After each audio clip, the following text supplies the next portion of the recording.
Mindjárt, kisfiam.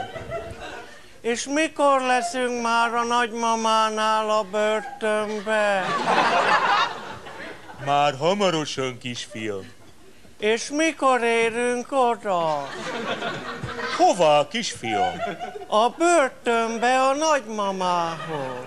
Ne türelmetlenkedjél, kisfiam, fogjad be az arcodat.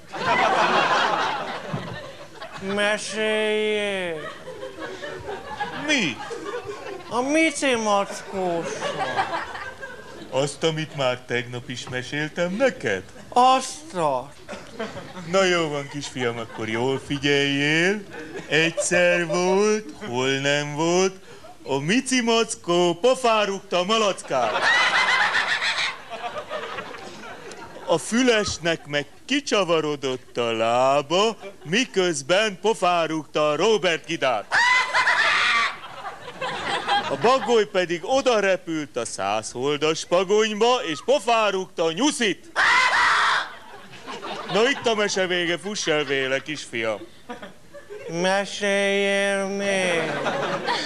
Nem mesélek, kisfiam, majd csak holnap mesélek.